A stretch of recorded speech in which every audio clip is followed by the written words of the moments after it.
I'm going to say that again. Satan does not have a religion and adheres to no divine deity other than himself. He serves himself. So in the Bible, in the book of Revelations, the 2nd chapter tells us of those who say they are Jews but are not, but are of the synagogue of Satan. It's telling you of a very specific label that they hide under. They put on the garment of the sheep, but are wolves in sheep's clothing. They use the good name of the prophets of God to shield their own dirty religion. So this man, Jesus, he uncovers Satan. He reveals Satan. So you can call Minister Farrakhan anti-Semitic all day long to try and make him out to be an evil man who is against the Jewish people. But that cannot be any further from the truth. The fact is that they also do not want those in that community to see and recognize the Messiah. Because the Jews also are expecting the Messiah. Talk to me. They're looking for the Messiah.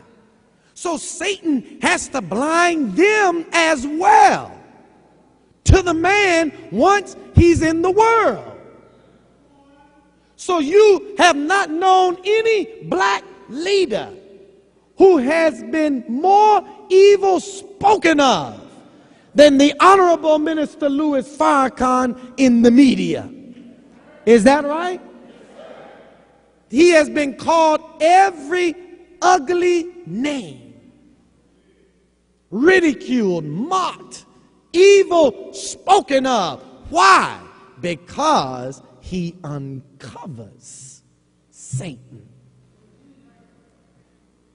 In the book of Matthew, or the book of Luke, pardon me. I'm sorry, in the book of Matthew, Jesus issues these 7 woes. See, you got to see why the rulers were upset and why they planned his death. See, Jesus was no punk. Jesus was a warrior, a revolutionary, and he was unafraid to rebuke and admonish and expose the hypocrisy in leadership. So when he was exposing their hypocrisy in the public, they could not allow that to continue. Can I give you a little bit of this? I know the hour is upon us, and I know there are many things that I'm trying to get out to you. I got to take my glasses off now. Look at this. He says, woe to you teachers of the law. Woe to you Pharisees, you hypocrites. You shut the kingdom of heaven in men's faces. You yourselves do not enter, nor will you let those enter who are trying to. Woe to you teachers of the law and Pharisees, you hypocrites. You travel over land and sea to win a single convert. And when he becomes one, you make him twice as much a son of hell as you are. Woe to you, blind guides. You say, if anyone swears by the temple, it means nothing. But if anyone swears by the gold of the temple, he is bound by his oath. You blind fools. Just look at the way Jesus is dealing with them. Sound like somebody we got in our midst today who's unafraid to call a spade a spade. And that's why when a man like that speaks as strong and as boldly as Brother Farrakhan does, there are many who can walk with him in the cool of the night. But there aren't so many that can walk with him in the heat of the day, because you fear the enemy more than you should fear God.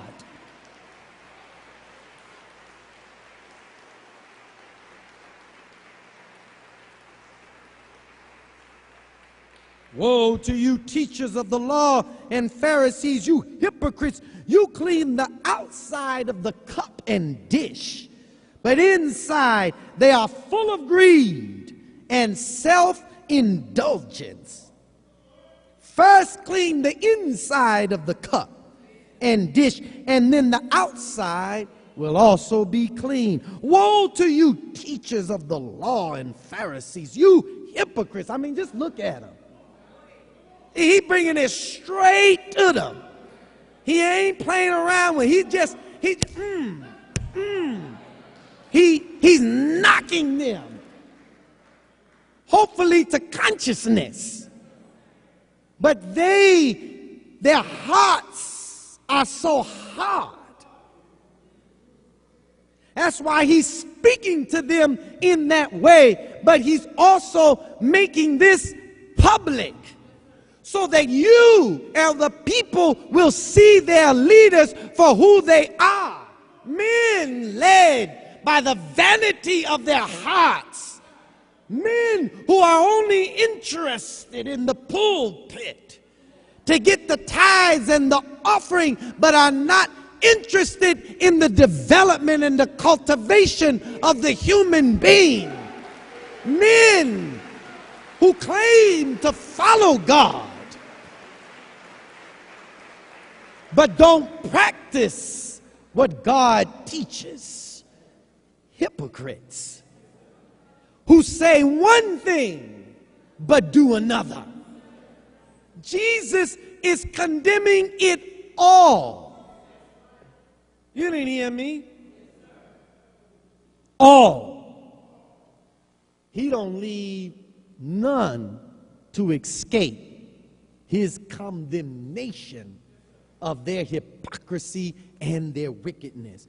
Just look at this. He says, woe to you, teachers of the law and Pharisees, you hypocrites! You are like whitewashed tombs,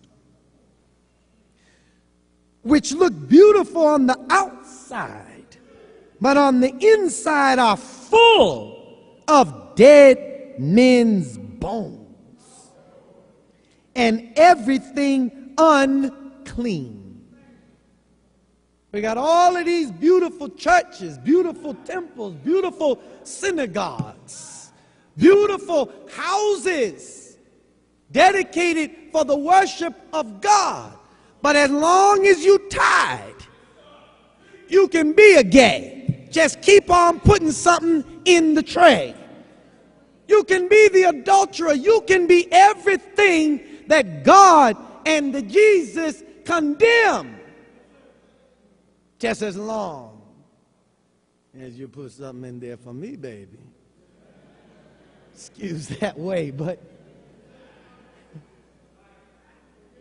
some of our preachers, bless their heart, because they can really preach. I see them sometimes, I go, well, how can you set a better example for young people who see the gangbanger or the gangster or the drug dealer roll down the street in his car? You know how we do it, you know. We got the ice, you know, we got the bling bling, right? So our young people look at pastors and those in the pulpit as another hustler. because he's bling blinging. He got rocks all on his hand, right? Chains all around his neck. It's like, wait a minute. Something not right. Is there something wrong with it? No. But why do you do it? To be what? Seen of men? You know, I don't have one on. Mine is too small. No. But you notice when we deck ourselves out, who do you deck yourself out for? I know. You say for yourself, right? That's not true. It's really not true. You ain't decking out for yourself. You're decking out to be seen, to get noticed. So somebody can say, man, you looking good. Right? I mean, sister, when you get your diamond ring from your loved one, you don't hide it, do you? Don't you share it? Or look at what my baby got me. Mine is bigger than yours, isn't it? No. I was thinking about a song. Oh, Lord. But anyway, I just wanted to show you what upset the Jewish authorities with Jesus. And then they had to now move quickly against him. He called them snakes, hypocrites, brood of vipers. How will you escape being condemned to hell? Good Lord. See? He comes to condemn them. So they said, look, this dude got to go. He got to go. And then when Jesus claims to be of God, then they present him with the charge of blasphemy. Is that right? Now look at how this thing goes down so we can see what's about to go down. See?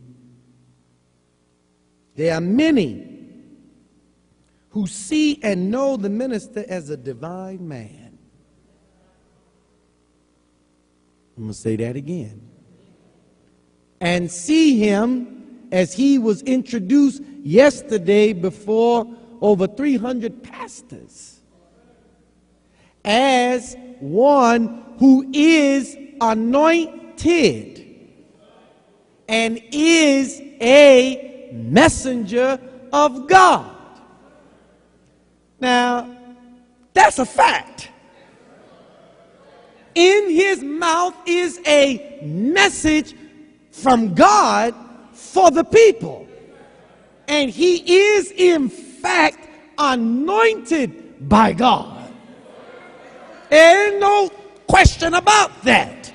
The man could not do what he has done if he did not have the full backing of God himself and the angels of heaven.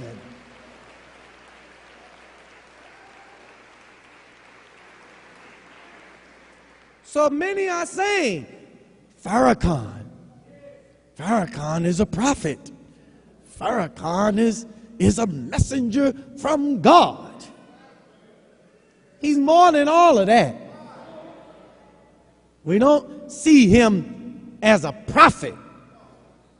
But since that's the language that most of us are familiar with in reading the scriptures, if you see him as that, good.